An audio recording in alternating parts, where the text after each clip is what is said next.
Ang kawawang batang ito ay nakasaksi mismo kung paano pinatay ng isang kriminal ang kanyang ina dahil lamang sa isang maliit na hindi pagkakaunawaan. Ngunit nang humarap sa korte, ipinahayag ng hukom na babawasan ang parusa ng mamamatay tao dahil nagpakita ito ng pagsisisi at sumasailalim sa paggamot sa sakit sa isip, kaya't hinatulan lamang ito ng 3 taon at 6 na buwang pagkakakulong habang inililipat sa kulungan. Nagbitiw pa ang kriminal ng panlalait na nagpalaki ng galit sa puso ng bata. 12 taon ang lumipas, ang kriminal noon ay nakalaya na at nagpatuloy sa landas bilang isang mapanganib na tao sa lipunan, na maihigit sa 18 beses na pagkakakulong at paglaya. Ngunit sa tuwing makakalaya, hinintay niya ang mga dating biktima upang gantihan sila sa pag-akusa sa kanya.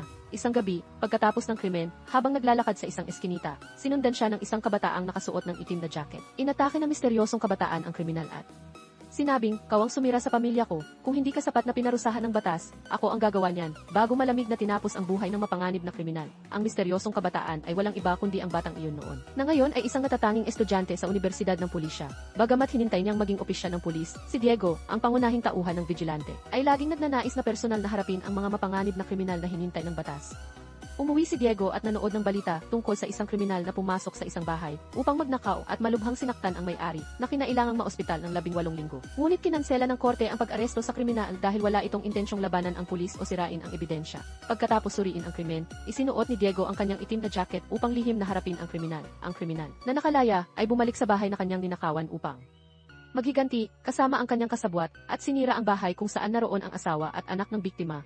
Lumitaw si Diego at binugbog ang 2 kriminal, makalipas ang ilang sandali. Nakita ng mag-ina sa loob ng bahay ang 2 kriminal na nakadapa sa lupa. Umuwi si Diego at nagpatuloy sa pag-aaral ng kaso tungkol sa isang lalaking doktor na paulit-ulit na nang aabuso sa mga pasyenteng babae habang inooperahan. Ngunit hinintay lamang ng mahinang parusa at hindi hinintay ang lisensya sa medisina. Ngayon, ang doktor ay nag-iiniksyon ng gamot sa isang pasyenteng babae para sa cosmetic surgery at may nakatagong kamera upang i-record ang lahat. Sinira ni Diego ang salamin na pinto, pumasok, at nakita ang doktor na naghahanda sa pananamantala. Hinintay ni Diego ang doktor, binugbog, at itinurok ang gamot sa kanyang liig. Hinintay ang kanyang kamay upang hindi na makapag-practice bilang doktor, at kinuha ang nakatagong kamera. Samantala, sa isang istasyon ng telebisyon, pumasok ang reporter na si Choi sa opisina ng kanyang boss at ipinakita ang mga kaso ng mga kriminal na hinintay ng isang misteryosong tao. Sinabi ni Choi na ang mga insidenteng ito ay may isang tema. Ang mga hinintay ay mga kriminal na nakalaya dahil sa hindi makatwirang desisyon ng korte, tulad ng kriminal na pumasok sa bahay at sinaktan ang may-ari, ngunit hinintay ang pag-aresto, at ang doktor na nanatiling lisensyado kahit ng abuso ng pasyente. Ang mga kasong ito ay nagdulot ng galit sa publiko. Ngunit hinintay ng batas ang mga biktima dahil sa mga butas sa sistema. Na ang mga salarin ay pinalalaya ng walang nararapat na parusa, at may isang tao na nagpapabayad sa kanila para sa kanilang ginawa. Hindi alam ni Diego kung ano ang gusto ng publiko, kung bakit kailangan nila ng isang bayani tulad nito. Nang magpakita ng kawalang interes ang punong editor sa balitang ito, sinabi ni Choi, ang reporter, na hahanap siya ng ibang istasyon ng telebisyon na interesado sa paksang ito. Pumayag ang punong editor at tinanong kung ano ang pamagat ng serye ng ulat. Sinabi ni Choi na dapat tawaging Ki ang tagaparusa habang kumakain ng tanghalian kasama ang 2 kaibigan sa Universidad ng Pulisya. Napansin ni Diego sa DE ang isang ulat tungkol sa isang tinuturing na tagaparusa na kumikilos para sa batas upang parusahan ang mga salaring pinalaya. Ang inang kagagaling lamang sa panganib kagabi ay nagpasalamat din sa tagaparusa sa pagliligtas sa kanilang mag-ina pagkatapos manood ng balita. Tinawag pa ng kaibigang si Sung ang tagaparusa bilang ibayani. Nang dilim, umuwi si Diego sa dorm at nagbasa ng balita. Napansin ang mga artikulo tungkol sa tagaparusa na unti-unting nagiging viral sa internet. Lumabas ang punong editor at sinabihan ng empleyado na ang rating ng episode na ito ay sumabog. Kailangang magplano para sa susunod na broadcast. Lumitaw si Choi at sinabing ang tagaparusa ay kumikilos tuwing weekend at siguradong may mangyayari ulit sa darating na weekend sa Universidad ng Pulisya. Hiniling ni Professor Lee kina Diego at Sung na iklasipika ang mga bagong kaso mula sa pambansang ahensya ng pulisya. Habang binabasa ni Diego ang mga file, napansin niya ang kaso ng isang lasing na driver na nakapatay. Dinala ni Diego ang burol ng biktima at nakita ang driver na lubos na humihingi ng tawad sa asawa ng biktima, kaya't hinintay niya ito dahil nakita ang kanyang pagsisisi sa istasyon ng telebisyon. Tinanong ng punong editor si Choi kung bakit wala pang aksyon mula sa tagaparusa, ano ang gagawin sa episode ngayong linggo. Hiniling ni Choi na ilantad ang kaso ni Silon sa balita, siguradong mahuhuli ang tagaparusa. Pagkatapos, napanood din ni Jijong ang balita ng Ripo 25 na tumalakay sa kaso ni Silon. Isang 40 anyos na lalaki na nanghalay ng estudyante sa amusement park at hinatulan lamang ng 7 taon dahil sa temporary insanity. Ang salarin, si Jeong, ay kagagaling lamang sa pagkakakulong ilang araw bago, pagkatapos ng broadcast. Maraming reporter, YouTuber at TikToker ang nagsipuntahan sa bahay ni Jeong Upang iprotesta ang desisyon ng korte sa pagpapalaya sa kriminal na ito, ang punong editor at si Choi ay nag-abang sa labas upang makakuha ng balita kapag kumilos ang tagaparusa. Pumasok si Diego sa opisina ni Professor Lee. Nag-login sa Korean Crime Database upang suriin ang kaso ni Silon. Nang pumasok ang professor, sinabi ni Diego na naroon lamang siya upang ayusin ang mga hinintay na file. Samantala, sa tirahan ni Jeong, malakas ang ulan. Nakita ni Choi si Jeong na lumabas at nagmaneho ng isang truck. Sinundan siya ni Choi hanggang sa isang daungan, ngunit dahil maraming katulad na truck doon, nawala siya sa landas ng kriminal. Nagsimulang magsiyasat ang pulisya sa bahay ng kriminal na si Jeong. 2 pulis ang nagulat na nawala ang signal ng ankle monitor ni Jeong sa daungan ng Incheon na parang nagtangkang tumakas palabas ng bansa. Agad hinintay ng hepe ng pulisya ang 2 pulis na pumunta sa bahay upang protektahan ang babaeng biktima, habang siya ay pumunta sa daungan upang hanapin si Diego, habang nakikinig sa lektura ni Professor Lee. Natanggap ni Diego ang balita na tinanggal ni Jeong ang kanyang ankle monitor at nawala sa daungan. Sa daungan, sinimula ng pulisya ang paghahalughog sa bawat bangkang aalis. Nagmalaki si Choi, ang reporter, sa punong editor na hindi sila naroon upang i-record ang pag-aresto ng pulisya kay Jeong. Kundi nais ng publiko na makita kung paano pinarurusahan ng tagaparusa ang kriminal. Pagsapit ng gabi, natanggap ng hepe ng pulisya ang ulat na itinapon ni Jeong ang kanyang ankle monitor sa dagat. Nang makita ang maraming bangkang aalis ng gabing iyon, hinintay niya ang karagdagang pulis upang siyasatin ang mga barko. Ang 2 pulis na nagbabantay sa bahay ng babaeng biniktima ni Jeong 7 taon na ang nakalipas ay tinawag sa daungan para tumulong, kaya't umalis ang isa at iniwan ang kasama. Habang bumababa, nakita ng pulis ang isang shipper na nakasuot ng helmet na nagtatakip ng mukha. Hinintay siyang magpakita ng mukha. Tinanggal ng shipper ang salamin ng helmet at nakita ng pulis na hindi ito si Jeong. Kaya't hinintay siyang pumasok sa elevator. Inatake ang shipper ng isang estranghero. Napansin ni Choi sa mapa na maaaring naroon na si Jeong sa bahay ng biktima, kaya't hinintay ang lahat ng reporter na pumunta roon para makakuha ng balita. Nakita ng pulis ang sasakyan ng DC station na nagmamadali, kaya't sinundan ito ng hepe. Ang pulis na nagbabantay sa bahay ng biktima ay nilapitan ng shipper na nagsabing may nag-order ng pagkain para sa kanya. Bago hinintay ang kutsilyo upang atakihin, gumamit ng batuta ang pulis upang depensahan ang sarili, ngunit nasaksak siya sa tiyan. Hinintay ng pulis ang helmet ng shipper at nakilala si Jeong, na muling sumaksak at nagbuhos ng asido sa mukha ng pulis. Lumabas ang babaeng biktima at hinintay siya ni Jeong. Hinintay ng pulis si Jeong upang makatakas ang babae. Tumakbo ang babae sa hagdan, ngunit hinintay siya ni Jeong. Hinintay ang buhok at itinulak siya. Sinisi ni Jeong ang babae, na sinasabing dahil sa kanya nasira ang kanyang buhay, na dapat noon pa ay tinapos na niya ito, at ngayon ay papatayin niya ito bago mamuhay ng payapa sa kulungan. Biglang lumitaw si Ji-jong at hinintay si Jeong pabagsak sa hagdan. Nang kunin ni Jeong ang kutsilyo upang atakihin, hinintay siya ni Ji-jong ng suntok sa bibig. Sinundan ng ilang malalakas na hampas na nagpatumba sa kanya sa basag na salamin. Hinintay ni Diego si Jeong sa loob. Hinintay siya sa sahig. Nang magmakaawa si Jeong kay Diego na patawarin, hinintay siyang magsulat ng taimtim na liham ng paghingi ng tawad. Sumugod si Choi sa bahay ng biktima, nakakita ng kabataang tumatawid at biglang hinintay ang preno si Diego iyon. Pumasok si Choi sa gusali. Nagsinungaling sa pulis na nakatira siya roon at nakita ang pulis na inatake ni Jeong na inililipat sa ambulansya. Umakyat si Choi sa pinangyarihan ng krimen, hindi natakot kundi ngumiti nang makita si Jeong. Namatay si Jeong dito kasabay ng mensaheng isinulat sa dugo. Ang langit ay may mata, nagkamali ako, patawarin mo ako. Iniulat ng hepe ng pulisya sa direktor na mukhang binura ng salarin ang lahat ng datos ng kamera pagkatapos ng krimen sa kondominium na parang binalak na niya ito. Hinintay ng salarin na isulat ni Jeong ang mensahe bago ito mamatay. Hinintay ng direktor na buksan ang TV at ang Ripo 25 ng istasyon ay nagpapalabas ng balita na nagpakita ng pulang mensahe sa pinangyarihan.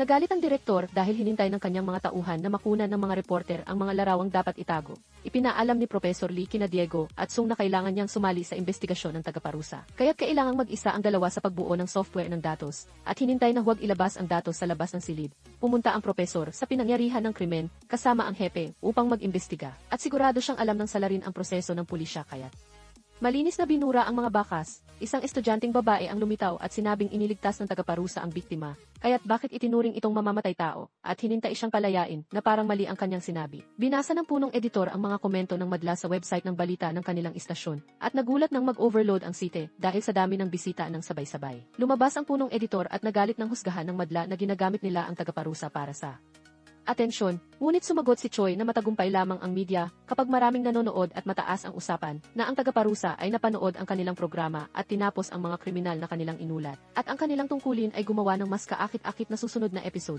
gamit ang 3 kriminal bilang pain para ilabas ang tagaparusa habang nag-ensayo sa gift kasama ang 2 matalik na kaibigan. Napansin ni Diego ang balita ng Repo 25 na nagpapakita ng impormasyon tungkol sa 3 kriminal, kabilang si Seldov, na kasama ang mga kaibigan ay pumasok sa isang convenience store at walang awang pinatay ang isang ina at 2 anak. Pagsapit ng gabi, hindi makatulog si Diego dahil sa naalala ang balitang napanood. Kaya't umalis siya sa dorm at pumunta sa opisina ni Professor Lee upang hanapin ang kaso ni Seldov, na pumatay sa may-ari ng convenience store noong 2018. Si Seldov at mga menor de edad na kasama ay pumasok sa tindahan kung saan siya dating nagtatrabaho. At walang awang pinatay ang may-ari at 2 anak. Pagkalaya mula sa kulungan, pumunta siya at ang mga kasama sa isang bar upang magdiwang kasama ang mga kaibigan. Galit na galit si Diego sa impormasyong ito. Naghanda si Diego na umuwi para magpahinga sa weekend nang gayain siya ng 2 kaibigan sa isang bar. Pagsapit ng gabi, pumunta ang 3 sa bar upang mag-relax pagkatapos ng isang linggong nakakulong sa Universidad ng Pulisya. Nagmasid si Diego at nakita si Seldov doon, nilapitan siya ng isang babaeng empleyado ng bar upang sumayaw, at habang umiinom sila, patuloy na nakatuon ang mata ni Diego kay Seldov.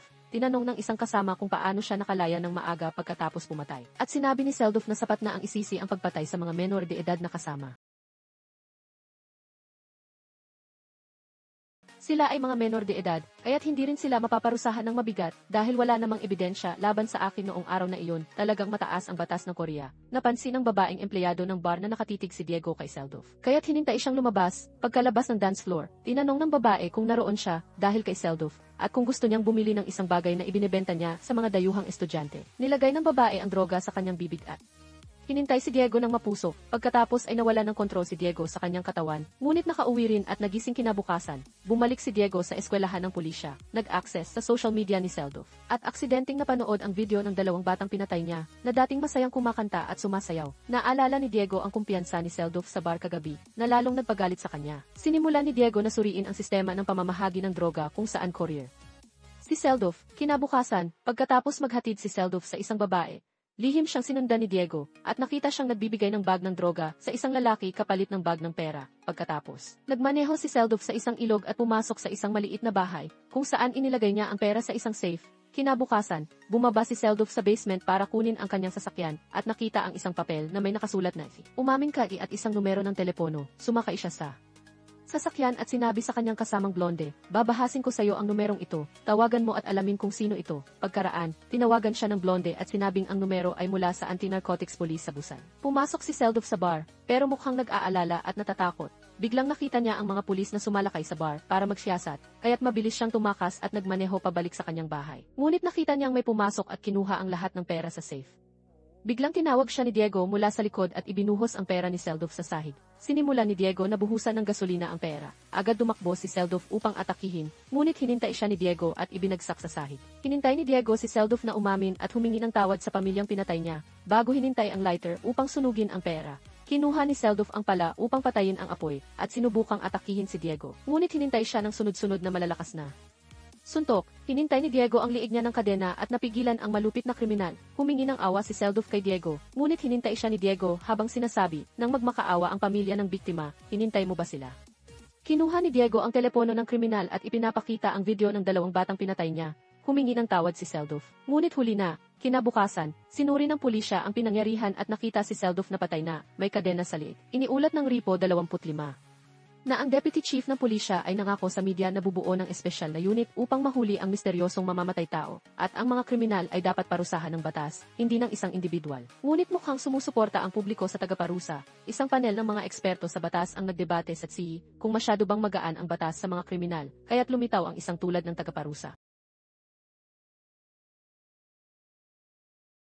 Tagaparusa. Pagkatapos, nagsimulang magdiwang ang punong editor kasama ang buong staff ng DC station dahil record-breaking ang rating ng bagong broadcast. Ngunit nagmalaki si Choi at hinintay ang lahat na itigil ang pagdiriwang. Kailangang pumunta sila sa pinangyarihan kung saan napatay si Seldov para i-broadcast ang susunod na episode tungkol sa tagaparusa na nahuli sa kanilang pain, kaya't hinintay si Seldov. At tanong niya kung bakit nagdiriwang at naglalaro sila sa halip na unawain ang hinintay ng publiko. Iniulat ng hepe ng pulisya sa kanyang tauhan na si Captain Joe Hoen isang kilalang investigador, ang hinintay na manguna sa kasong ito. Isang matangkad at malaking lalaki ang humintay sa blonde na kasama ni Seldorf upang magtanong, at nang magmalaki itong hindi makipagtulungan, hinintay ng lalaki ang isang barya upang ipakita ang lakas. Bago dahan-dahang hinintay ang liig ng blonde na parang stuffed toy, lumuhod ang blonde sa rooftop at humingi ng awa, akalain na hinintay siya nang nagpapautang, ngunit nang malaman na pulis ito na nagtatanong kung sino ang pumatay kay Seldorf, nagmalaki ang blonde at hinintay na makipagtulungan. Sinabi ni Joe Hohen, kakalimutan ko ang formalidad. Bago hinintay ang blonde ng malakas na suntok, hindi ako ang pulis na kilala mo, nakakita ka ba ng kahina-hinalang tao malapit kay Seldorf bago siya mamatay? Hinintay ng blonde ang kutsilyo upang lumaban, ngunit hinintay siya ni Hohen. Itinaboy sa labas ng balkonahe at hinintay siyang bitin sa ere. Natakot ang blonde at sinabing maaaring isang kabataan na nakilala ni Seldorf sa bar ang salarin. Maraming kabataan ang hinintay ng kagitingan at ginaya ang mga aksyon ng tagaparusa. Hinintay ang mga kriminal na hinintay ng batas, at itinuring ang sarili bilang imata ng langit nang hulihin ng pulisya. Sinabi nilang ginagawa nila ang katarungan para sa batas. Iniulat ng media ang lumalaganap na paggaya sa tagaparusa sa buong bansa. Isang eksperto sa batas ang hinintay ang tagaparusa sa Ziyi, hindi ka bayani, kundi kriminal, kaya't huwag guluhin ang batas ng Korea. Napanood ni na Diego at ng dalawang kaibigan ang balita at napansin na sinadya ng media na gawing fenomenon ang tagaparusa. Kaya't lumaganap ang paggaya. Hinintay ni Choi ang bagong kaso upang akitin ang tagaparusa. Napansin niya ang kaso ng isang delivery man na nasawi dahil sa isang truck driver na kagagaling lamang sa pagkakakulong.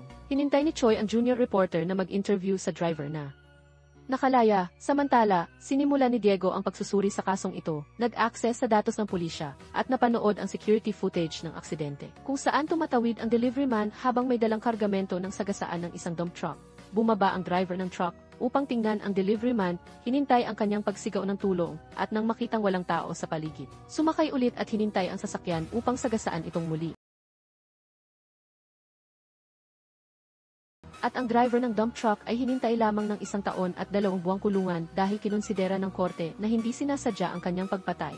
Pumasok si Sung, kaya't hindi na nakapagpatuloy si Diego sa pagbabasa ng kaso. Makalipas ang ilang sandali, muling pumasok si Diego sa silid at kinunat ng litrato ang personal file ng driver ng dump truck na si Choi Soo-ho. Sa kumpanya ng dump truck, nakabalik na sa trabaho si Choi Soo-ho. Hinintay siya ng ina ng namatay na delivery man at tinanong kung bakit siya nakalaya ng maaga at bakit hinintay ang sasakyan upang sagasaan muli ang kanyang anak nang hindi tumawag ng ambulansya. Ngunit sinabi ng driver na aksidente lamang iyon at hinintay ang ina na umalis. Dahil tapos na ang lahat at nakulong na siya, naroon si Diego malapit, nagmamasid. Pumasok si Choi Soo-ho sa isang sauna upang mag-relax, ngunit hinintay siya ng isang nakaitim na jacket at hinintay ang kanyang ulo sa tubig. Kahit pa nagpumiglas siya at ang hinintay ay nakaitim na maskara, umuwi si Diego at hinintay ang isang matandang babae na mangulap ng basura. Pagkatapos ay nakita ang balita na hinintay ng tagaparusa ang driver ng dump truck, ngunit nagulat si Diego. Hinintay ni Captain Joe Hohen ang pinangyarihan sa sauna, at iniulat ng hepe ng pulisya na ginamit ng salarin ang isang jammer upang idisable ang mga security camera.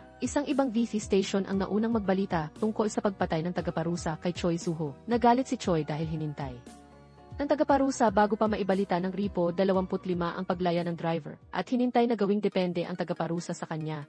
Ginaya ng karibal na istasyon ang pamamaraan ni Choi. Nagbalita rin tungkol sa mga kriminal na pumatay ngunit nakalaya, upang udyukan ang tagaparusa. Isang 40 anyos na babae ang pumatay sa kanyang asawa para sa insurance, at isang menor de edad ang malupit na nanamantala sa isang babae. Mabilis na hinintay ng isang nakaitim na jacket at maskara ang babae at ang menor de edad. Habang nagbabasa sa library ng eskwelahan, hinintay si Diego ng kanyang kasama sa dorm na maisulat mula sa tagaparusa sa isang TV station. Hinintay ni Diego ang balita, at isang nagpakilalang tagaparusa ang nagpadala ng mensahe. Hinintay ang mga tao na itigil ang paggaya sa kanya dahil maaaring magdulot ito ng kaguluhan at malubhang krimen, ngunit hindi nila ititigil ang pagpaparusa hanggat hindi inuuna ng batas ang mga biktima kaysa sa mga kriminal. Galit si Diego dahil may impostor at sinabi sa mga kasama na hindi iyon ang tunay na tagaparusa dahil gumamit ito ng T-Kami. Sinabi rin ng hepe kay Joe Hohen na hindi ang tagaparusa ang pumatay sa 3 bagong biktima dahil hindi nito hinintay ang mga babae at menor de edad. Ngunit sinabi ni Hohen na dahil sa papuri ng media at publiko, naging mayabang ang tagaparusa at hinintay ang sariling limitasyon. Lumitaw si Professor Lee at sinabing parang hinintay ng nakamaskara ang isang mensahe upang manghamok. Isang gawain ng mga imitator, hinintay ni Choi ang punong editor na sigurado siyang Ang pumatay sa tatlong kriminal at nagpadala ng mensahe sa karibal na gas station ay hindi ang tunay na tagaparusa. Magbubukas ako ng espesyal na debate upang maibalik ang tiwala ng tunay na tagaparusa. Napanood ni Diego ang debate na ito sa Ripo 25, kung saan hinintay ng isang senador ang proteksyon ng karapatang pantao para sa mga kriminal at kanilang pamilya. Ngunit matigas na ipinaglaban ni Choi ang karapatan ng mga biktima at mabubuting tao na ang mga kriminal ay hindi lamang nananakit sa mga biktima kundi nagdudulot din ng matinding sakit sa kanilang pamilya, lalo na sa mga batang nawalan ng magulang, habang ang korte ay patuloy na nagbibigay ng magaan na parusa sa mga kriminal na lalong nagpapalungkot sa pamilya ng mga biktima. At tanong niya kung hindi ba iyon ang dahilan ng paglitaw ng tagaparusa. Lubos na naniwala si Diego kay Choi, si Captain Joe Huen at ang kanyang team ay hinintay ang mga nakaitim na jacket na nag-aakalang sila ang gumagawa ng katarungan, ngunit napansin ni Huen sa kanilang mga ekspresyon na sila ay mga imitator lamang ng tagaparusa. Isang matandang mangangalakal ang hinintay ang kanyang kariton sa isang eskinita, nang may kotseng hinintay siya ng busina. Hinintay ni Kang Sudo, ang driver, ang matanda at hinintay siyang umalis sa daan, bago hinintay ang kotse na tumama sa kanya, dahilan upang lumipad ang matanda. Bumaba si Kang Sudo at hinintay pa ang kawawang matanda, isang kabataang malapit doon ang hinintay ng galit. Humintay kay Kang Sudo at hinintay siya ng bugbog. Hinintay ng pulisya si Kang Sudo sa presinto, at hinintay rin ang kabataang tumulong dahil sa pananakit sa eskwelahan ng pulisya. Nalaman ni Diego sa balita na ang matandang mangangalakal malapit sa kanyang bahay ay hinintay ng driver at iniwan ang may sakit na asawa. Sinabi ng driver sa pulisya na nagkamali lamang siya sa pagmamaneho at may problema sa isip. Habang ang tumulong na kabataan ay hinintay, galit na galit si Diego, kaya't hindi siya makatulog. Nang gabing iyon at hinintay ang opisina ni Professor Lee upang hanapin ang file ng malupit na driver, hinintay ng kapatid ni Kang Sudo ang bahay ng matanda, hinintay ang pinto, at hinintay ang pamilya ng matanda ng mga panlalait. Hinintay ang pera para makipag-ayos, ngunit isang may sakit na matandang lalaki lamang ang naroon, walang nag-aalaga. Bumalik ang kapatid sa kanyang karaoke bar, at pagpasok ay hinintay siya ni Diego ng malakas na sipa sa likod. Bago hinintay ang kanyang liig, iniulat ni Choi sa mga reporter na susubaybayan nila ang ospital kung saan ginagamot si Kang Sudo. Hinintay ang 4 na grupo sa paligid ng ospital. Siguradong lilitaw ang tunay na tagaparusa upang maghiganti para sa matanda. Si Kang Sudo ay hinintay sa ospital. Mahigpit na binabantayan ng pulisya. Hinintay ni Captain Joe Huen ang ospital. Alam na si Kang Sudo ay isang malaking target ng tagaparusa. At hinintay niya ang isang kotseng mali ang pagkakaparada upang makapagparada ang kanyang team. Hinintay ni Choi ang labas ng ospital at naghanda. Naghanda ng kamera, ang pulis na nagbabantay kay Kang Sudo ay nakatanggap ng tawag na nasagi ang kanyang sasakyan sa parking lot, kaya't bumaba siya upang tingnan. Agad lumitaw si Diego at pumasok sa silid ni Kang Sudo. Hinintay ang kriminal na uminom ng gamot at hinintay siyang sabihin sa korte na lubos siyang nagsisisi at hinintay ang pinakamabigat na parusa. Kung hindi ay muling makikita niya si Diego at magbabayad ng mas masakit kaysa sa ginawa niya sa matandang mangangalakal at hinintay siyang mag-usap ng maayos sa kanyang kapatid. Bumaba ang pulis sa parking lot at nakitang buo pa ang kanyang sasakyan. Napansin ng mga investigador na nalansi sila, kaya't hinintay nila ang silid. Papasok si Captain Joe Huen sa silid ng makasalubong ang isang batang doktor. Naghinala si Huen at hinintay siyang sundan, ngunit nakita ang kanyang kasamang hinintay ang silid ni Kang Sudo, na hinintay sa kama. Hinintay ni Huen at ng kanyang kasama ang isang 25 anyos na nakauniforme ng doktor. Hinintay ng hepe ang silid ng seguridad at nakitang na-jam ang lahat ng kamera. Hinintay ni Huen ang hagdan upang habulin ang intruder, ngunit hinintay ni Diego ang uniforme ng doktor at hinintay ang pagtakas sa silid. Hinintay ni Kang Sudo ang kanyang kapatid, ngunit nakita ang telepono nito sa kahon na hinintay ni Diego. Hinintay siya ng isang nakaitim na jacket at maskara. Hinintay ni Diego ang ospital nang marinig ang malakas na ingayang pagbagsak ni Kang Sudo mula sa mataas. Papunta sa isang kotse, hinintay ni Choi ang lugar, masaya. Nakita ni Diego ang isang nakaitim na jacket na hinintay ang lubid pababa, sumakay sa ambulansya, at hinintay ang sasakyan. Hinintay ni Diego ang shortcut upang harangin. Hinintay ang pinto ng ambulansya, at hinintay ang loob. Hinintay ng nakamaskara ang kalmado at sinabing masaya siyang makilala si Diego. Hinintay niya ang ambulansya sa rooftop parking. At sinabi kay Diego na hinintay niya ang mga kamera sa ospital at hinintay ang ilang bakas upang hindi mahuli si Diego na siya ang kanyang hinintay, at hinintay ang pakikipagtulungan. Hinintay ni Diego ang nakamaskara, na paulit-ulit na sinabing fan siya. Naglaban sila, at hinintay ng nakamaskara si Diego na makipagtulungan para manghuli ng mas malalaking target. Ngunit hinintay siya ni Diego ng suntok sa mukha. Sinabing hinintay niya ang kanyang gawain at tanong kung bakit hinintay si Kang Sudo. Nagpatuloy ang laban, umakyat sila sa pader para sa mas dramatikong sagupaan. Nang malapit nang mahulog ang nakamaskara, hinintay siya ni Diego ng sipa, at hinintay siyang bitin sa pader. hinintay ng nakamaskara ang pagtanggal ng maskara kung ililigtas siya. Ngunit sinabi ni Diego na wala siyang pakialam at hinintay siyang huwag harangin. Bago hinintay ang nakamaskara, hinintay ni Joe Huen ang listahan ng staff ng ospital. Ngunit walang kahinahinala. Tinanong niya ang isang empleyado kung may mas matangkad sa kanya at hinintay ng empleyado na siya ang pinakamataas. Hinintay ni Choi. Sinuri ni Choi ang footage at nakita ang isang kabataang nakaitim na jacket na pumasok sa ospital. Bumalik si Diego sa eskwelahan ng pulisya na may mga sugat sa mukha. Patuloy na tumatanggap ng mga mensahe mula sa fan na hinintay niya kanina. Isang deputy chief ang hinintay ang kanyang luxury car papunta sa ED Corporation para magtrabaho. May mga sugat din sa mukha. Nang sabihin ng empleyado na kinunan ni Choi ng ripo, 25 ang paligid ng ospital kahapon. Hinintay ng deputy C na si Kang okay na. Tawagan ng istasyon, hinintay ng kapatid ni Kang Sudo ang kanyang mga tauhan sa gang dahil hinintay ng estranghero ang kanilang teritoryo at hinintay siya. Hinintay pa ang kanyang kapatid at hinintay na dalhin ang salarin sa kanya. Hinintay ni Captain Joe Huen ang pamilya, ipinakilala bilang pulis at sinabing investigasyon ang kaso ng kanyang kapatid. Hindi pa sigurado kung tagaparusa ang pumatay at tanong kung may 8 criminal record siya. Hinintay ang mabilis na investigasyon at hinintay na huwag personal na ayusin ang problema. Hinintay ni Kang Oke ang DC station at hinintay ng direktor sa opisina upang makipagkita kay Choi. Sinabi ni Kang Oke kay Choi na alam niyang siya ang nagbigay ng palayaw sa tagaparusa. Hinintay ang kanyang pagbuo ng imahe nito at dahil magkatulad ang layunin, hinintay ang sponsorship. Ngunit hinintay ni Choi ito para sa malayang paglikha. Hinintay ni Kang Oke ang tawa at tanong kung nakuha niya ang imahe ng tagaparusa. Hinintay ng punong editor na nasa Bixbu iyon at hinintay ng direktor na si Kang Oke ang pinakamalaking sponsor. Kaya hinintay si Choi na ibigay ang XD. Ngunit hinintay niya ito. Hinintay ni Kang Oke ang pribadong usapan. Sinabing hinintay niya ang tagaparusa at ang mensahe nito. Alam na hinintay rin ito ni Choi. Kaya hinintay ang pagprotekta rito. Hinintay ni Kang Oke ang XD ni Choi at hinintay ang labas. Habang hinintay ni Choi ang malakas na tawa. Sinabi ng hepe na ang pumatay kay Kang Sudo ay hinintay ang mga bakas. Tulad ng tagaparusa, walang kamera o black box na nagtala sa kanya, at hinintay niya ang lubid pababa pagkatapos ng krimen. Sinabi ni Professor Lee na malamang alam ng tagaparusa ang proseso ng pulisya. Hinintay ng isang pulis kung pulis ang tagaparusa, at hinintay ni Joe Huen na malamang, hinintay ni Huen ang pagpunta kay Professor Lee sa Universidad ng Pulisya. Hinintay niya si Diego, at hinintay ang isang sulyap. Hinintay ni Huen ang opisina at hinintay ang dosye ng tagaparusa kay Lee para suriin. Tanong ni Huen kung bakit maraming computer, at hinintay ni Lee na gumagawa siya ng EPI kasama ang ilang estudyante. Hinintay ni Huen ang larawan ng mga estudyante, ngunit hinintay ni Lee ang pagbigay ng personal na impormasyon. Hinintay ni Huen kung paano haharapin ni Lee kung pulis ang tagaparusa, ngunit hinintay ni Lee. Hinintay ni Lee ang parehong tanong kay Captain Joe Huen, pagkatapos ay hinintay ni Huen ang pag-alis. Hinintay ni Choi ang paghahanap ng iba pang kriminal upang akitin ang tagaparusa sa susunod.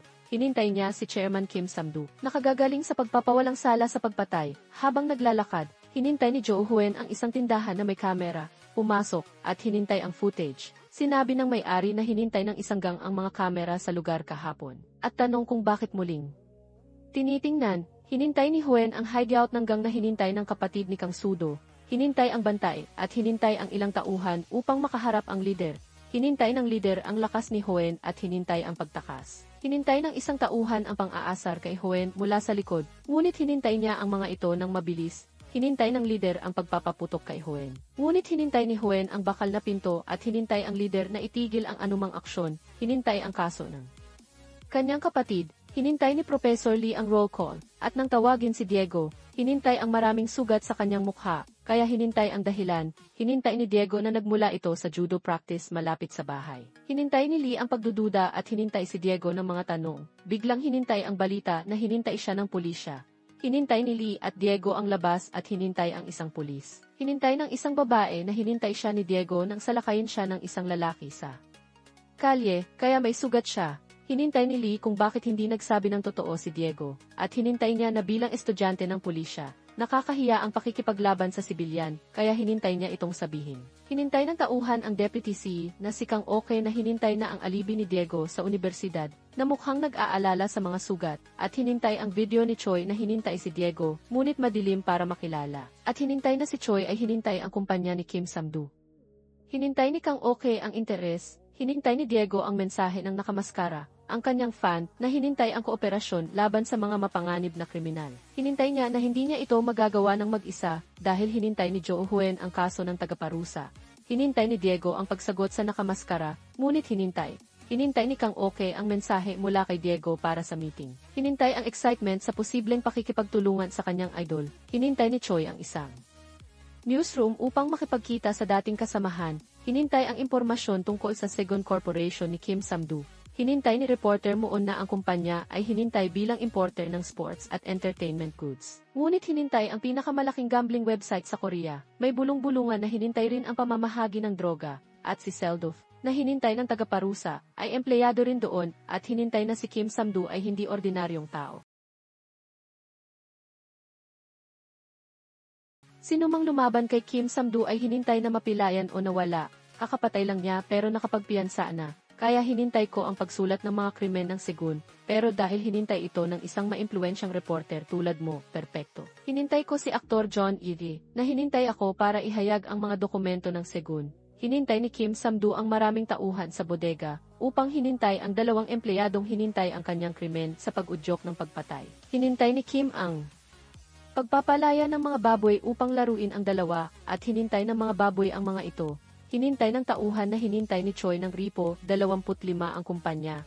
Hinintay ni na Choi at ng kasama ang bahay ni John. Nakitang bukas ang pinto, at hinintay ang aktor na patay na. Hinintay ni Choi ang galit sa konklusyon ng pulisya na nagpakamatay ito kahit kakahintay niya. Hinintay ni Moon ang mensahe ng aktor para sa meeting. Pero hinintay ng pulisya ang orihinal na konklusyon. Hinintay ni Choi ang labas at tanong sa kasama kung itinago ng aktor ang dokumento sa ibang lugar.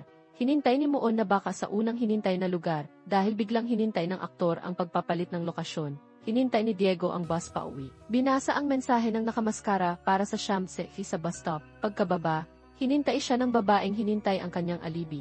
Nakita ni Diego si Joe Huen sa itaas, kaya hinintay niya ang babae, habang nag-uusap. Hinintay pa rin siya ni Huen, kaya hinintay ni Diego ang pagpunta sa banyo, pero hinintay niya si Huen. Hinintay ni Huen na hinintay niya ang tagaparusa, at tanong kung hinintay ni Diego ang ulat tungkol dito, at kung ano ang hinintay kung ang tagaparusa ang nagsulat nito.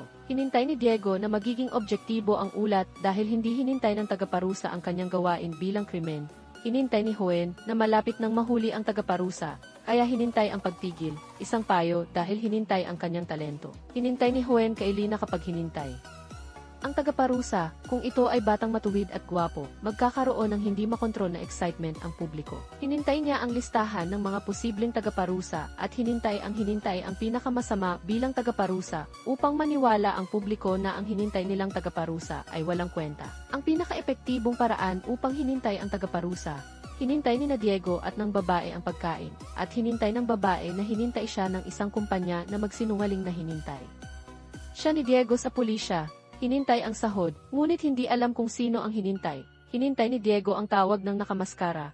Hinintay ang labas. Hinintay ni Kang okay na nakita niyang hinintay ni Diego si Joe Huen. Tanong kung ano ang hinintay, na si Huen ay hinintay ng mga nasa kapangyarihan at hinintay nila.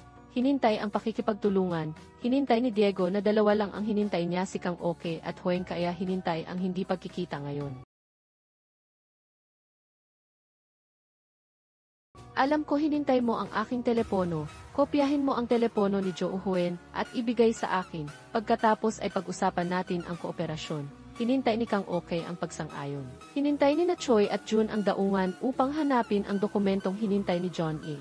Hinintay ni Jun ang kandado ng bodega, at hinintay ang maraming server na hinintay sa full capacity. Hinintay na ito ang mga server ng gambling website ng Segon. Hinintay ni Choi ang pag-record ng bawat sulok. Hinintay nila ang isang server na hinintay ang gigili coin, biglang hinintay ng isang tauhan ang matalim na kutsilyo. Hinintay ni Jun ang pagkahulog ng pencil case, kaya hinintay nila ang pagtatago. Hinintay ng tauhan ang hinintay ni Choi. Hinintay ni Jun ang pag-istorbo sa tauhan, ngunit hinintay siya ng tauhan at hinintay ng maraming saksak. Hinintay ni Choi ang kanyang kasama, ngunit hinintay ang kamera at bag. Hinintay ang labas, hinintay ang kotse, at hinintay ang mabilis na pag-atras na hinintay ang tauhan sa lupa. Hinintay ni Choi ang pagtakas at hinintay ang kotse.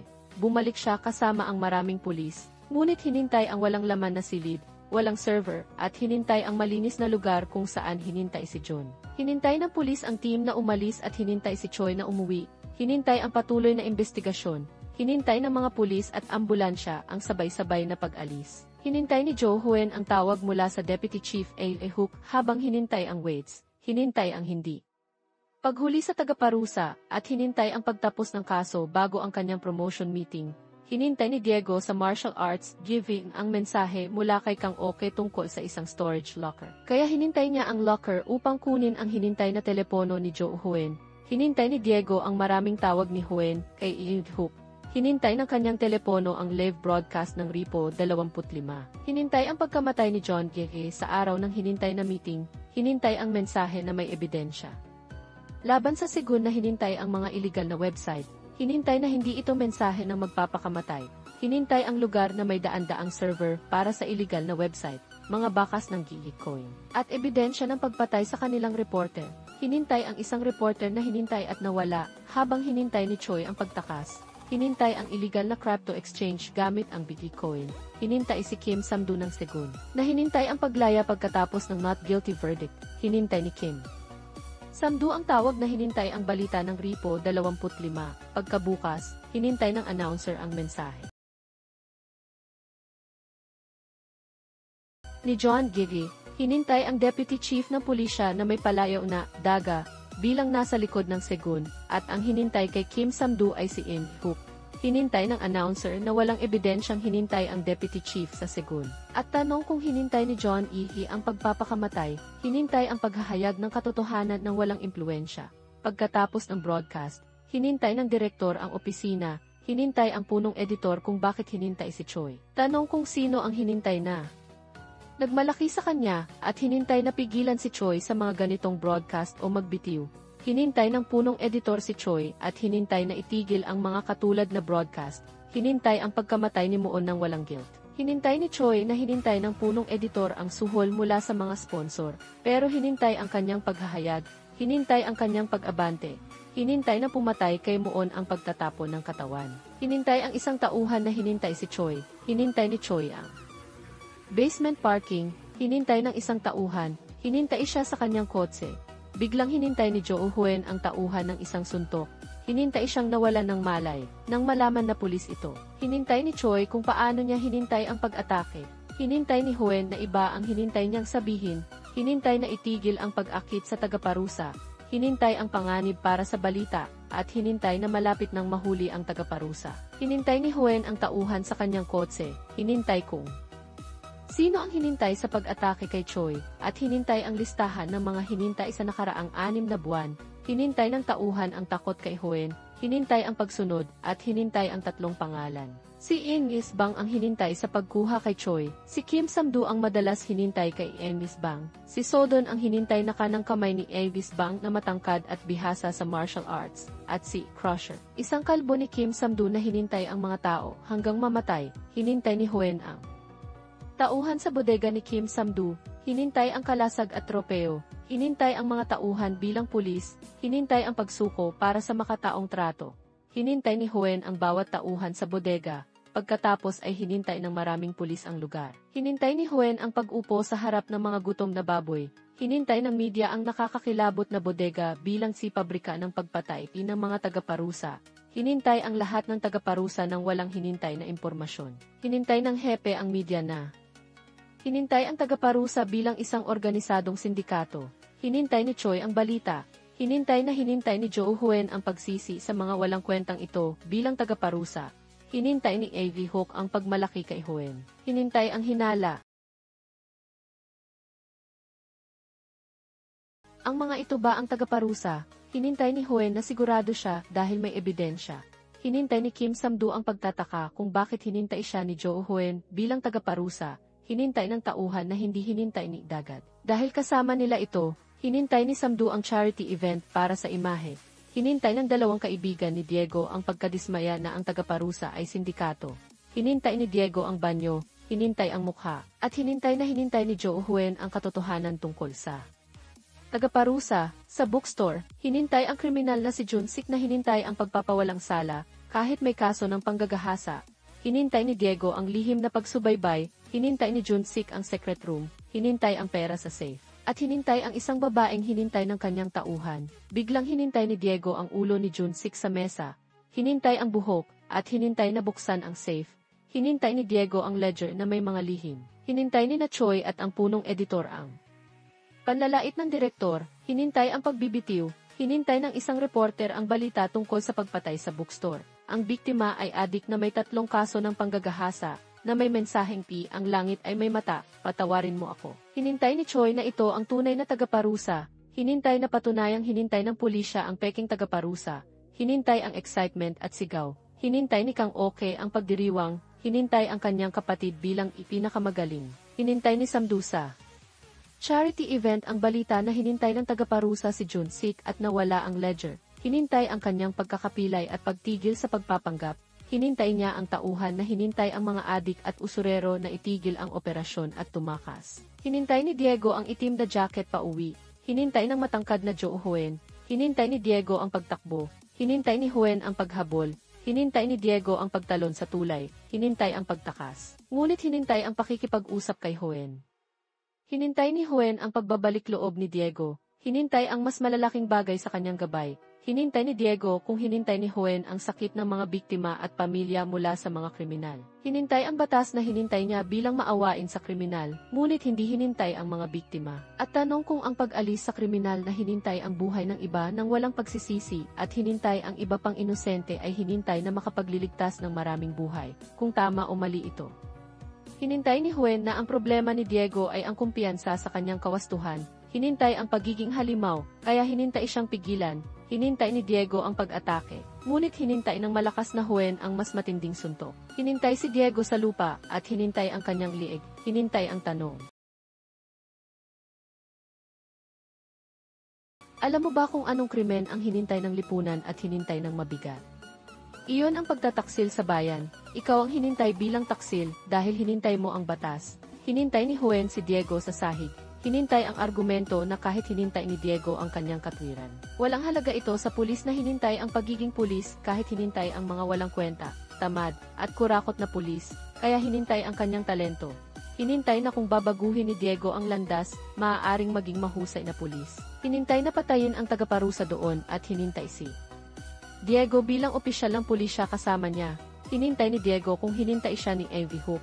Hinintay ang pagtayo, ngunit hinintay ulit ni Huen.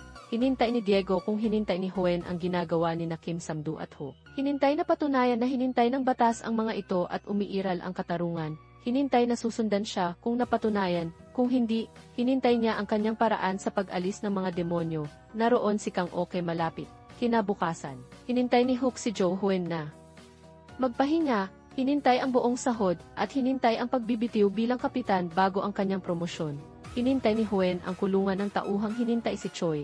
Hinintay kung naalala na kung sino ang hinintay sa pag-atake, kung si Hook. Ngunit hinintay na si Avis Bang lamang, at hinintay na maaaring hinintay ng T-Crusher, ang kinaroroonan ni Avis Bang. Hinintay ni Kang Oke si Diego sa ospital. Hinintay, at hinintay na patayin ang matangkad na halimaw kung hinintay nila. Hinintay ni Kang Oke ang labas, ngunit hinintay ang pagbalik para sa larawan kasama ang kanyang idol. Bago hinintay ang pag-alis, hinintay ni Diego ang paggising. Hinintay ng announcer ng Ripo 25 ang paghingi ng tawad sa publiko dahil hinintay ni Choi at John E. ang maling konklusyon tungkol sa mga iligal na website ng Segon.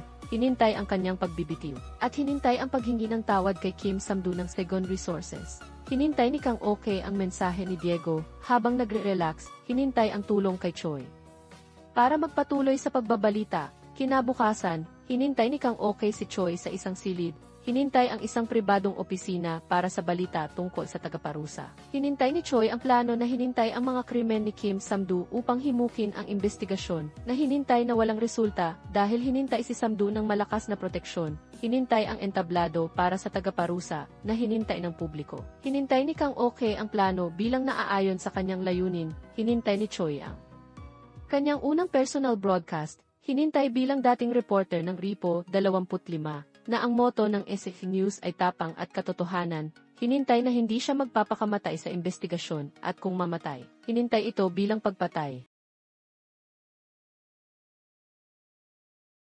Naniniwala ako na ang mga hinintay sa katarungan ay makakasama ko, at hinintay ko ang laban hanggang dulo. Hinintay ko ang pamagat ng balita bilang ang katotohanan tungkol sa Segun at Daga.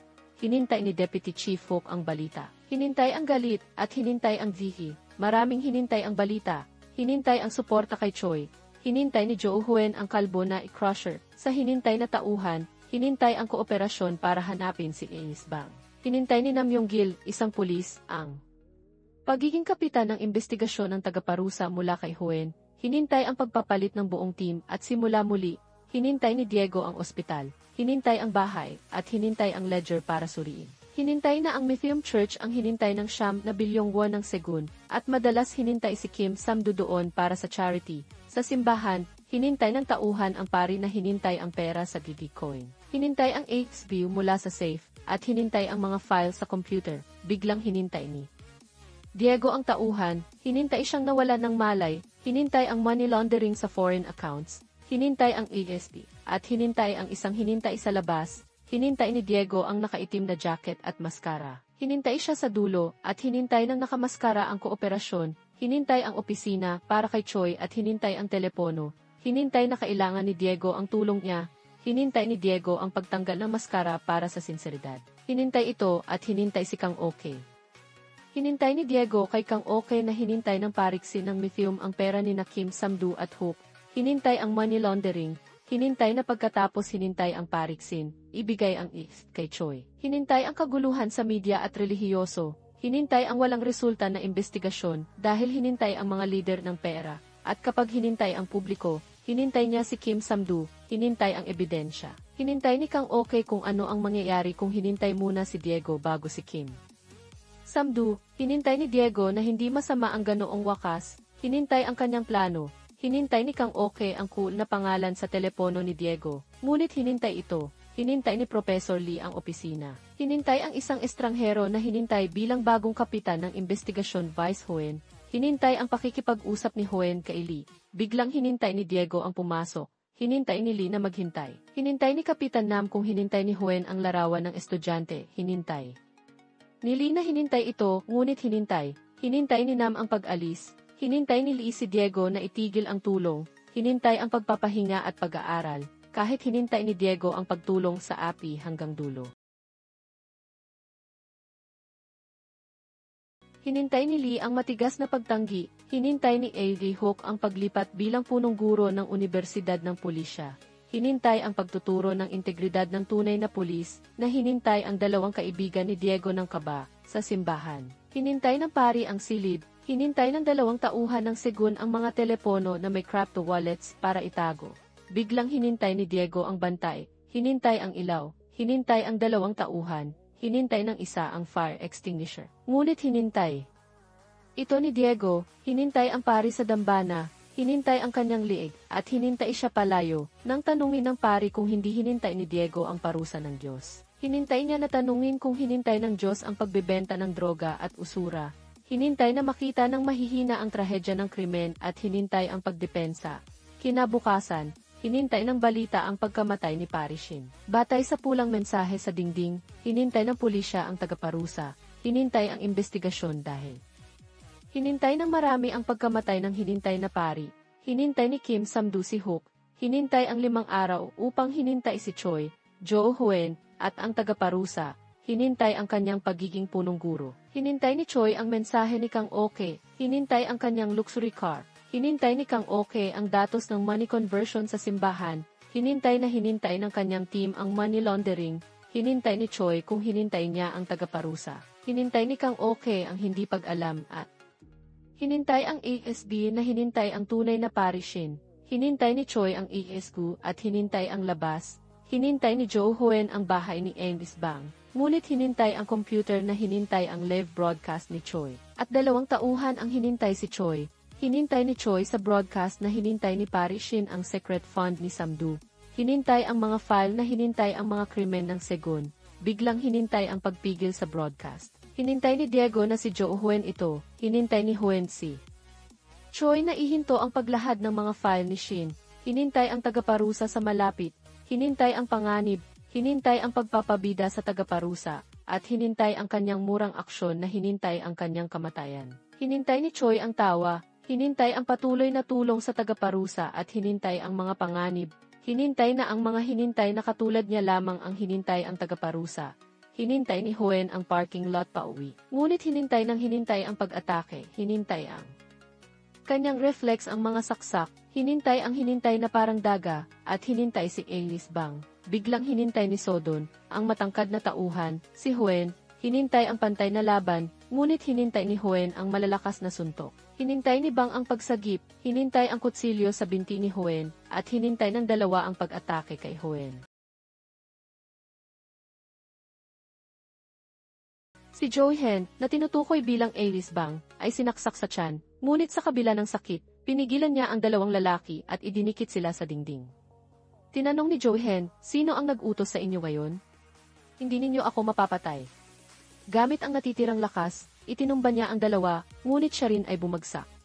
Nang akmang tatapusin siya ni Alice Bang, biglang dumating si Didong at neutralisado ang kalaban. Napagtanto ni Alice Bang na ang tunay na vigilante ang dumating, kaya't umalis kasama ang kanyang kasama. Dinala si Joe Hen sa ospital, nasa koma pa rin.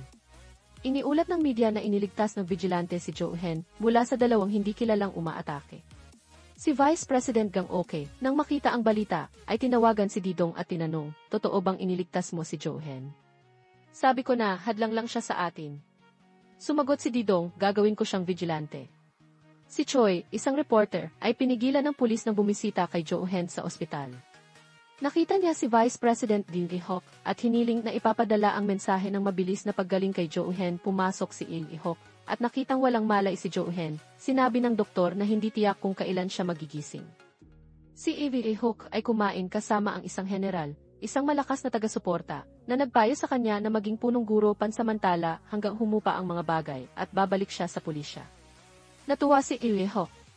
Si Chairman Kim Sam-doo ay sinigawan si Alice Bang dahil sa pagkabigo na patayin ang tatlong hinintay niyang alisin. Ngunit sumagot si Alice Bang, hindi maganda ang mood ko, wag mo akong gagalitin, baka ikaw pa ang patayin ko. Ang kalihim ni Kim Sam-doo ay nangolekta ng mga hard drive na may gilili cryptocurrency sa isang maleta, ngunit napansin ang usok. Pagbukas ng pinto, sinipa siya ng vigilante. Matapos talunin ang mga goons, kinuha ni Didong ang maleta at umalis, iniwan ang nasusunog na bahay. Dumating si Didong sa isang ampunan at nag-iwan ng bag na puno ng pera. Si Choi ay nagbalita tungkol sa sunog, kung saan may mensahe sa pulang pintura, ibebenta ko ang gigikoin at idodonate ang pera para sa charity. Bago yon, mag-surrender na sina Kim Sam-doo at Lim Ki-hok. Ipinapakita nito ang paghihiganti ng vigilante. Ang sunog ay sa opisina ng Seal Company at patuloy ang investigasyon ng pulis. Nangako ang 9 News na susundan ang kaso. Si Alice Bang, habang kumakain kasama si Sodon, ay nakakita ng balita tungkol sa malaking donasyon sa ampunan mula sa isang misteryosong donor. Si Vice President Lim Ki-hok, kasama ang asawa at anak, ay narinig na sinisiyasat ng pulis ang Segon Company, ngunit tumanggi si Kim Sam-doo na makipagtulungan. Narinig niya ang doorbell, at pagbukas ng pinto, si Kim Sam-doo ang naroon, may dalang prutas at gustong makipag-usap, ngunit tinanggihan siya ni Lim Ki-hok. Binantaan siya ni Kim Sam-doo, alam ko kung sino ang tunay na sumusuporta sa iyo. Ang gigikoin ay gagamitin para sa political fund ng taong iyon. Kung hayaan mo akong mamatay, isasama ko kayong dalawa. Malakas na sumagot si Vice President Lim Ki-hok, tumahimik ka sa susunod na 6 na buwan at tutulungan kitang makulong lang sa iligal na negosyo. Kung isasama mo ako, habang buhay kang makukulong. Hindi mo naayos ang mga tauhan mo, kaya ka napunta rito. Hanapin mo ang paraan para takasan ang vigilante at tutulungan kitang makalabas ng kulungan ng mabilis. Si Chairman Kim Sam-doo ay lumabas ng sasakyan, hinagis ang basket ng prutas sa kanyang kalihim, at binugbog ito dahil sa kawalan ng kakayahan na napalampas ang malaking halaga ng e-coin. Inutusan ni Kim Sam-doo, kami mismo ang magpapakalat-kalat kay Reporter Choi para malaman kung nasaan ang vigilante. Siguradong may koneksyon ang dalawang iyon. Si Captain Nam ay dumating sa pinangyarihan ng sunog para mag-imbestiga at napansin na parang may kaugnayan ang vigilante, si Joe Hen, at si Reporter Choi, kaya't inutusan ang isang tauhan na kumuha ng warrant para i-search ang opisina ni Choi. Samantala, si Alice Bang ay nagdadasal sa Diyos bilang paghahanda sa isang hindi mapapatawad na krimen. Sa ampunan, sinuri ng matandang direkta ang mga ilaw at pinatay ito para makatulog ang mga bata, ngunit nang marinig ang doorbell, nilapitan niya ito para i-lock, ngunit biglang inatake siya ni Alice Bang. Kinaumagahan, habang kumakain si Jidong sa Police Academy, sinabi ng kaibigan na baka matanggal si Lim Ki-hok bilang punong guro. Napansin nila ang balita na ang direkta ng ampunan na nag-alay ng buhay para sa mga ulila ay pinatay pagkatapos makatanggap ng malaking donasyon na may pulang mensahe ng pananakot sa lugar. Napagtanto ni Jae-dong na ang kanyang aksyong mukhang makatarungan ay hindi sinasadyang nagdulot ng kamatayan ng isang inosente, kaya't nag-alab ang galit niya. Napansin ng dalawang kaibigan na galit si Jae-dong. Noong gabi, patuloy na tinawagan si Jae-dong ni Vice President Kang Ok, kaya't lumabas siya. Napansin ni kaibigang Son Gok ang kakaibang kilos ni Jae-dong. Sa telepono, sinabi ni Jae-dong kay Kang Ok, ginagawa nila itong pain para sa vigilante. Kailangan kong kumilos bago pa may ibang inosenteng mamatay. Bantayan mo si Reporter Choi, siguradong pupuntahan nila siya. Sinusundan ni Son Gok si Jae-dong. Sa kamera, nakita ni Kang Ok ang maraming sasakyan na papasok sa basement. Ang kalihim ni Kim Sam-doo, kasama ang mga nakamaskarang goons na may dalang pamalo, ay lumabas para harapin si Choi. Napansin ni Choi sa kamera ang mga goons na papasok, ngunit nanatili siyang kalmado at naglagay ng mga nakatagong kamera sa opisina. Sinira ng mga goons ang lahat ng gamit. Nakita ni Jae-dong si Choi na nagla-livestream, nagtatago sa isang kwarto, at ipinapakita ang pagwasak ng mga goons na umani ng maraming manonood. Nakita ni Captain Nam ang livestream at agad na pumunta roon. Napansin ng mga goons na naka-live sila, kaya't hinanap at sinira ang mga nakatagong kamera. Nakita ng kalihim si Choi na nagtatago, kaya't inutusan ang mga tauhan na hilahin siya palabas at sinira ang kanyang telepono. Biglang pumasok si President Kang Ok na may hawak na baseball bat at sinagip si Reporter Choi, isa-isang binugbog ang mga nakamaskarang goons. Kinuha ng kalihim si Choi bilang hostage, ngunit hindi tumigil si Kang Ok. Dumating si Captain Nam kasama ang maraming pulis, ngunit pag-akyat sa opisina, si Choi lang ang naroon. Inimbita siya sa presinto. Pagdating ni Didong, nakita niyang sumakay si Choi sa sasakyan ni Captain Nam, kaya't nalaman niyang ligtas ito. Sinabi ni Choi kay Nam, may mga manonood ng live stream na sumagip sa akin. Nagduda si Nam kung nakipagtulungan si Choi sa vigilante para ilambong ang mga goons, ngunit sinabi ni Choi, hindi gumagamit ng baseball bat ang vigilante, hindi siya gumagamit ng armas. Pinalaya si Choi at habang naliligo, naalala niya ang sinabi ni Vice President Kang Ok, kung may ganitong mangyari ulit, tumakas ka agad, marami pa tayong gagawin. Napangiti si Choi, ngunit biglang namatay ang mga ilaw sa bahay. Pumasok si Captain Nam sa lecture hall kung saan nagtuturo si Professor Daeki at hiniling na makipag-usap kay Didong. Tinanong ni Nam, ano ang ginawa mo kagabi nang atakehin ang opisina ni Choi? Sumagot si Didong, may karapatan ako sa privacy. Anong ebidensya mo para magduda sa akin? Sabi ni Nam, kamukha mo ang vigilante. Ang teleponong ginamit sa Gigli Coin transactions ay na-activate sa eskwelahang ito. Na-investigate na namin. Sumabat si Professor Daeki para ipagtanggol si Didong. Babala ni Nam, ngunit sinabi ni Didong, wala akong ginawang mali. Umalis si Nam at sinabi sa kasamang pulis, para maibenta ang cryptocurrency, kailangan ng teleponong may wallet at na-activate ito rito. May nagbukas at nagpatay nito, baka kasabwat ni Jo-hen ang taong iyon. Pumunta si Nam sa ospital kay Jo-hen, na walang malay pa rin, at sinabi, pasensya na, pero kailangan kong gawin ang tungkulin ko. Hayaang ako, isang pulis, ang mag-ayos ng pagkakamali ng isa pang pulis. Yumuko si Nam at umalis, at noon nagmulat ng mata si Jo-hen, nakipagkita si Didong kay Kang Ok at nagpasalamat sa pagliligtas kay Choi, sabay sabi, kailangan ko siya sa huli, walang makakapagbalita sa publiko tulad niya. Tumawag si Son Gok kay Didong, sinabing dinadampot na ni Nam ang mga computer sa opisina ni Professor Dev. Kalmado lang si Didong. Sinabi ng isang pulis kay Nam na natukoy ang eksaktong lokasyon ng teleponong nagbenta ng Gigitcoin. Agad silang pumunta sa opisina ni AV Hook at sinira ang pinto. Sabi ni Didong kay Kang Ok, binuksan ko ang teleponong may Gigitcoin wallet at gumawa ng bitag. Ginawa kong parang si AV Hook ang gumamit ng pera. Nahanap ko ang teleponong ginamit niya para tawagan si Chairman Sam-doo. Sa pagsaliksik, nakahanap ang dalawang pulis ng tig-isang telepono. Pagbalik ni AV Hook, sinigawan niya ang mga pulis. Sabi ni Nam, kukunin ko ang teleponong ito. Kung gusto mong sumuko, bibigyan kita ng oras. Kung hindi ka pa rin aamin, ipapasa ko ito sa investigation team. Lumabas si Captain Nam at kinuha ang teleponong nahanap ng kasamang pulis sa bookshelf. Tinawagan ng principal na si A.D. Hawk ang general na backer niya para humingi ng tulong.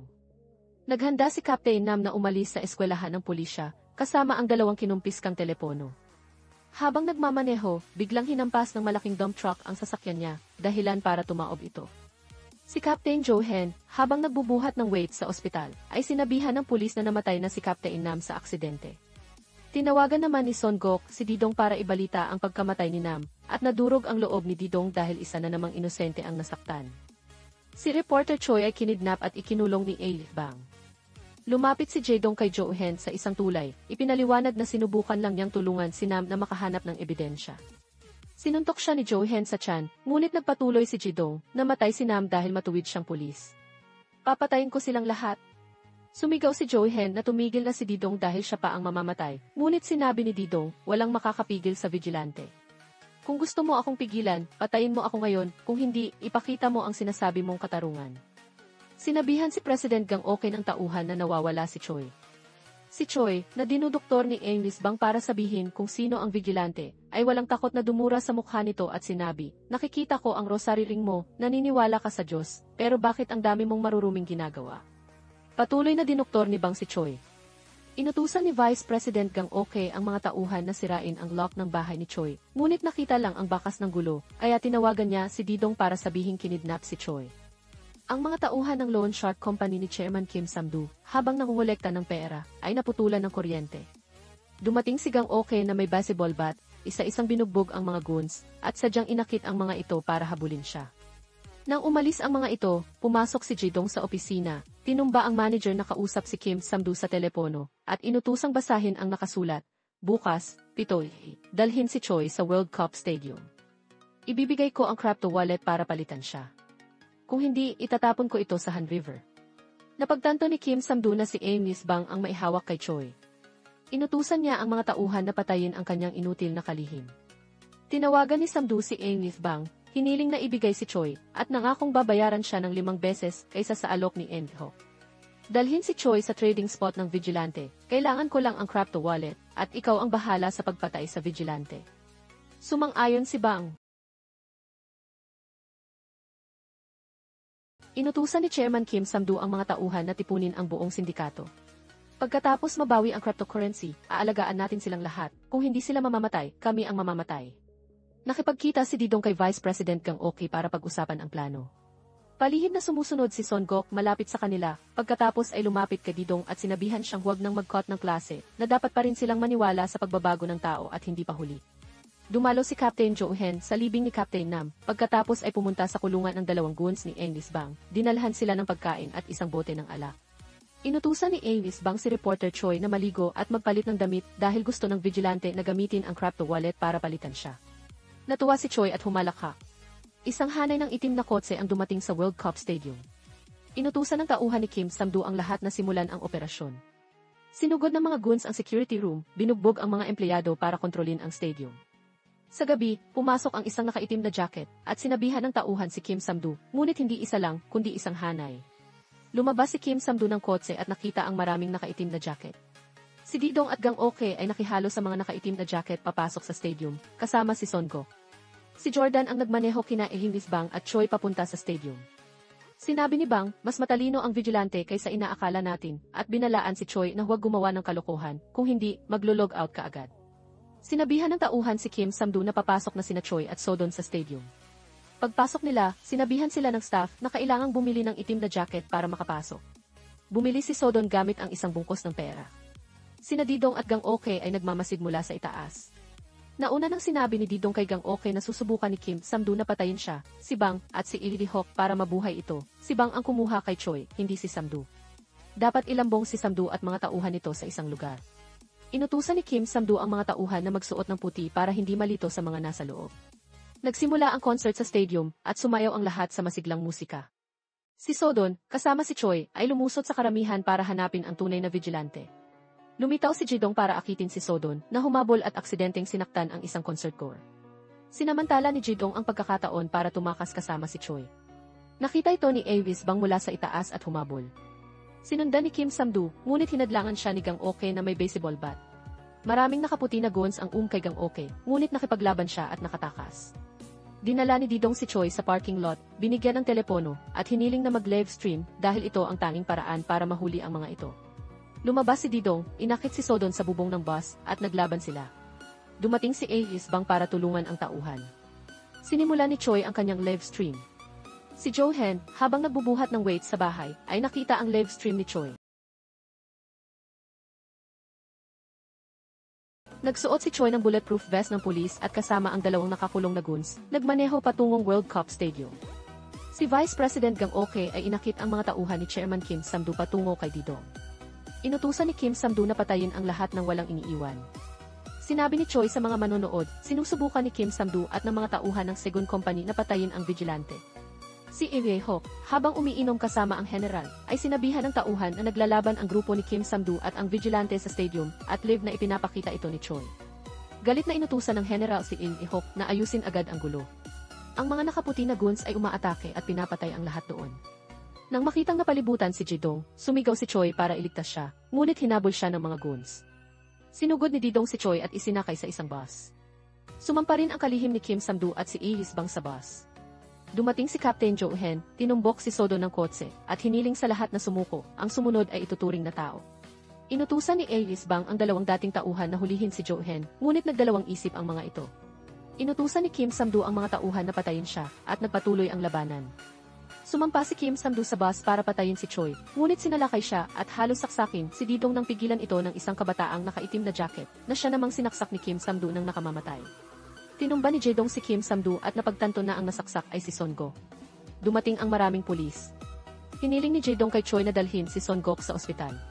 Sinabi ni Son-gok kay Jae-dong, naniniwala ako na tama ang ginagawa mo. Tumakas si Kim Sam-doo kasama ang mga tauhan at iniwan ni Lee His-bang ang kanyang pinakamalapit na tauhan para makatakas. Mabilis ding umalis si Didong para iwasang maaresto. Tumakbo sila sa basement ng stadium. Pagkatapos makapasok si Didong sa isang pinto, isinara ito ni Gang Ok at nag-isang lumaban sa mga humabol na goons gamit ang baseball bat. Naglaban sina Kim Sam-doo at Lee His-bang. Sumali si Didong sa laban at dumating si Jo-hen, sinabing lahat sila ay arestado. Naghiwa-hiwalay sila sa dalawang peres na naglaban. Binugbog ni Didong si Kim Sam-doo habang natumba ni Jo-hen si Bang nang biglang gumuho ang pinto ng silid. Lumitaw si Lee Jae-hok sa itaas, sinabing wala nang makakalabas. Nang magmakaawa si Kim Sam-doo, binaril siya ni Lee Jae-hok. Tumakas ang tatlo nang maubusan ng bala si Lee Jae-hok, na nagbukas ng balbula para maglabas ng malakas na agos ng tubig. Nagreload siya at nagpaputok sa tubig. Umakyat sina Didong at Jo-hen, at nang maubusan muli ng bala si Lee Jae-hok, tinumba siya ni Didong, nahulog ang baril at sinuntok ng paulit-ulit. Pinigilan siya ni Jo-hen, sinabing inaresto na si Lee Jae-hok sa pagpatay kay Captain Nam at pakikipagsabwatan sa sindikato. Sinabi ni Lee Jae-hok kay Jo-hen, patayin mo ang vigilante, bibigyan kita ng malaking gantimpala. Akmang susuntukin ulit siya ni Didong, pinigilan siya ni Jo-hen, sinabing huwag na gumamit ng kamao. Ipapakita ni Choi sa mundo ang katotohanan, at si Lee Jae-hok ay hahayaang harapin ang batas. Ipapakita ni Jo-hen kay Didong na sa huli, ang batas ang mananaig kahit anong mangyari. Si Lee His-bang ay umakyat at sinabing poprotektahan niya si Lee Jae-hok. Dahil ito ang nagbabayad sa kanya, sinaksak niya si Didong sa balikat. Kinuha ni Lee Jae-hok ang baril at binaril sina Didong at Jo-hen ng dalawang putok. Sumugod si Didong at nabaril ulit. Nang maubusan ng bala si Lee Jae-hok, binuhat ni Jo-hen ang dating boss at sinabi, kakausapin kita ng walang formalidad, at ginawang punching bag si Lee Jae-hok. Nang sumugod si Lee His-bang para protektahan ang kanyang iminahan ng ginto, kinontrol siya ni Didong at idinirekta ang kutsilyong hawak nito para tumusok sa puso nito at bumagsak ang mamamatay tao. Tiningnan ni Didong si Jo-hen bago hinimatay. Si Jo-hen lang ang nanatiling gising, patay na si Lee Jae-hok. Dinala si Son-gok sa ambulansya at inaresto ang mga goons. Inihayag ni Choi sa pulis na ang vigilante ay si Son-gok, estudyante ng Police Academy, na namatay sa labanan sa stadium. Pinanood ito ng general at inutusan ang hepe na burahin ang ebidensya ni Choi at palayain siya, habang inaayos niya ang imahe sa publiko. Nagising si Vice President Gang Ok na may drip, nag-aalala kay Ji-dong, at tinanong ang kalihim. Sabi ng kalihim, nasa ospital siya, at binura ko na ang mga kamera sa stadium, walang mahihita ang pulis, pero may hindi inaasahang nangyari. Nakita ni Gang Ok sa balita na ginawang vigilante ni Choi ang yumaong si Son-gok. Natuwa si Gang Ok at sinabi, kaya't maaari na naming ipagpatuloy ni Ji-dong ang pagpaparusa sa masasama, ngunit pinigilan siya ng kalihim na hindi laging swerte ang makakatakas sa kamatayan. Dumalaw si Didong sa puntod ng kanyang bayaning kaibigan. Si Choi, mula sa malayo, ay nagsabi kay Jo-hen, kung ibinalita ko ang totoo, kaya ba ng batas na lipulin ang kasamaan? Ituturing nilang kriminal si Ji-dong at walang saysay ang kamatayan ni Son-gok. Ang tatay ko, isang matuwid na opisyal, ay pinatay at ginawang parang nagpakamatay, pero walang nagsiwalat nito. Kaya't natuwa ako nang lumitaw ang vigilante, gusto kong gamitin siya para gawing magulo ang mundo. Alam ko, pareho tayong ayaw na mawala ang vigilante. Si Jo-hen ay tumahimik at umalis. Habang nag-iisa at malungkot si Didong, narinig niya sa balita na pinuri ang yumaong si Lee Jae-hok bilang lumaban hanggang dulo laban sa sindikato at hindi ang mastermind sa likod ng Segun Company. Si Jae-hook, kapatid niya, ay itinaas bilang honorary commissioner. Pinuri rin ng general si Jae-hook sa kanyang laban para sa katarungan, bagamat inakusahan ng korupsyon. Galit na galit si Didong sa balita. Sa seremonya ng pagtanggap sa mga bagong opisyal sa Police University, personal na dumalo ang Pangulo para pangunahan ang oath-taking. Ang matalik na kaibigan ni Didong ang hinirang na mag-oath bilang opisyal. Bilang bagong pulis, dumalo rin si Didong, ngunit maraming hinanakit ang nasa puso niya. Dito natapos ang pelikula na may mga pahiwatig para sa posibleng karugtong sa hinaharap. Kung nagustuhan ninyo ang nilalaman, huwag kalimutang mag-like at mag-subscribe para suportahan kami. Magkita tayo ulit sa iba pang mga video natin.